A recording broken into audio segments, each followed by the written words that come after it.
বাংলাদেশে একটি মাত্র ছাত্র সংগঠন রয়েছে যারা এই ফ্যাসিস্ট ছাত্রলীগের সন্ত্রাসী যারা রয়েছে তাদেরকে কিভাবে এই রাজধানী ঢাকায় আশ্রয় প্রশ্রয়ে থাকা যায় সেই ব্যবস্থা করেছে একটি ছাত্র সংগঠন। তারা বলেছে ছাত্রলীগের সবগুলো ভোট তারা পাবে, কারণ তাদের কনফিডেন্স রয়েছে। তারা সরাসরি বলছে যে তারা আওয়ামী লীগের ভোটগুলো তারা পাবে, কারণ আওয়ামী লীগকে তারা কোনো ডিস্টার্ব তারা করেনি। 1 বছরে একটি ছাত্র সংগঠন রয়েছে যারা সরাসরি পুনর্বাসনে ভূমিকা রাখছে।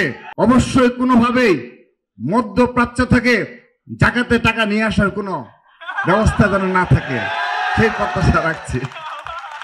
ব্যানার এবং রাজপথে অন্যতম নেতৃত্ব আপনারা দিয়েছিলেন, সেহেতু আপনাদের নিকট অনেক প্রত্যাশা ছিল, কিন্তু বিভিন্ন বাস্তবতায় হয়তো বা কিছুটা কৌশলেরও ছিল কিনা সেটা আপনারাই ভালো বলতে পারবেন।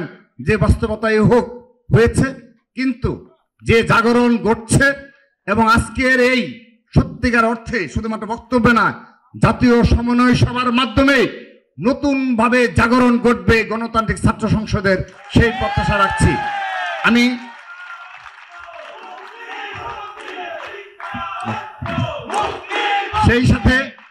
সেই সাথে 1971 সালকেও হৃদয়ে ধারণ করে আপনারা রাজনীতি করবেন, মুক্তিযুদ্ধের চেতনাকে সমুন্নত রাখবেন, সেই প্রত্যাশা রাখছি।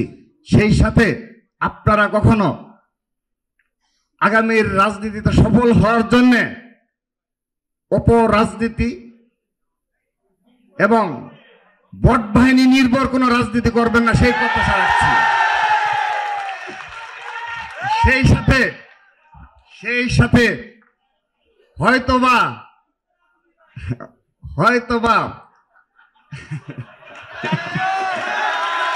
এই গণতান্ত্রিক ছাত্র সংসদকে প্রতিষ্ঠিত হতে এবং আপামর ছাত্র সমাজকে নেতৃত্ব দিতে, তৃণমূলে নেতৃত্ব দিতে হয়তোবা কিছুটা সময় লাগবে, কিন্তু আপনারা আপনাদের নীতি নৈতিকতা এবং আদর্শ থেকে বিচ্যুত হবেন না।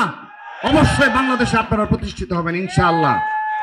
যদি সেটা সুযোগ থাকে, অবশ্যই কোনোভাবেই মধ্যপ্রাচ্য থেকে জাকাতে টাকা নিয়ে আসার কোনো ব্যবস্থা যেন না থাকে সেই প্রত্যাশা রাখছি।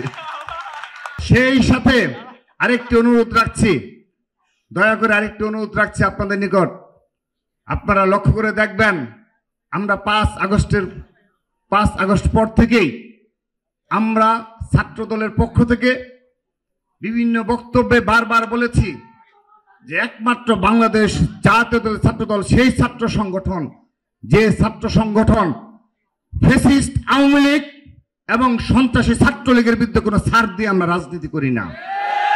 আপনারা দেখেছেন এই ঢাকা, রাজধানী ঢাকাতে এবং বাংলাদেশে সর্বক্ষেত্রে যতগুলো এদেরকে প্রতিহত করা হয়েছে সবগুলো প্রতিহত করেছে বাংলাদেশ জাতীয় ছাত্র দল। আপনারা অকপটে স্বীকার করতে হবে, সকল ক্ষেত্রে আমরাই এই ছাত্রলীগকে প্রতিহত করছি। কিন্তু অপরপক্ষে একটি ছাত্র সংগঠন রয়েছে যারা সরাসরি পুনর্বাসনে ভূমিকা রাখছে। একটি সময় আসবে, অলরেডি আল্লাহর রহমতে সাধারণ শিক্ষার্থীরা এবং সাধারণ জনগণ এখন বিশ্বাস করে, 1 বছর আগে আমরা যে কথাটি বলেছি আজকে তা প্রমাণ হচ্ছে। যেমন ইতিমধ্যে আমি সরাসরি বলছি, আপনি এমপি পদপ্রার্থী, একটি দলের এমপি পদপ্রার্থী, তারা সরাসরি বলছে যে তারা আওয়ামী লীগের ভোটগুলো তারা পাবে, কারণ আওয়ামী লীগকে তারা কোনো ডিস্টার্ব তারা করেনি 1 বছরে। ঠিক একইভাবে আমরা অনেকগুলো ছাত্র সংসদ নির্বাচনে দেখেছি, তারা বলেছে ছাত্রলীগের সবগুলো ভোট তারা পাবে, কারণ তাদের কনফিডেন্স রয়েছে যে তারা জানে 5 আগস্টের রাতে এবং তার আগে ছাত্রলীগ যখন পালিয়ে গেছে, সেই হলে সেই সিটগুলোতে ছাত্রলীগে যারা গুপ্তভাবে ছিল তারা সেই সিটগুলো দখল করে নিয়েছে, ঠিক না? সবগুলো হলে সেই সিটগুলো তারা নিয়েছে না? তাদের কাছে লিস্ট রয়েছে যে কোন ছাত্রলীগ কোন ছাত্র সংসদে ভোট দিতে আসতে পারবে না, একমাত্র একটি ছাত্র সংগঠনের কাছে সেই লিস্ট রয়েছে। বাংলাদেশে একটি মাত্র ছাত্র সংগঠন রয়েছে যারা এই ফ্যাসিস্ট ছাত্রলীগের সন্ত্রাসী যারা রয়েছে তাদেরকে কিভাবে এই রাজধানী ঢাকায় আশ্রয় প্রশ্রয়ে থাকা যায় সেই ব্যবস্থা করেছে একটি ছাত্র সংগঠন। সেজন্য তাদের কনফিডেন্স অনেক উপরে। তারা বলে থাকে তাদের ছাত্র সংসদেও তারা তাদের ভোট পেয়েছে, একইভাবে জাতীয় নির্বাচনেও তারা প্রত্যাশা করে বসে রয়েছে। তাদের ভোট যেহেতু 5-7%, 50 বছরে মাত্র 5-7% তারা ভোট পেয়েছে, কিন্তু এবার তাদের কনফিডেন্স অনেক বেশি, কারণ খুনি হাসিনা নেই। এই আওয়ামী লীগের ভোটগুলো কোথায় যাবে তারা নিশ্চিত হয়ে বসে আছে। সেজন্য যেখানে ছাত্রদল প্রতিহত করে আমরা ভোটের চিন্তা করি না, আমরা বিএনপির চিন্তা করি না। বিএনপির ভোটের রাজনীতি ক্ষতি হবে সেই চিন্তা ছাত্রদল করে না।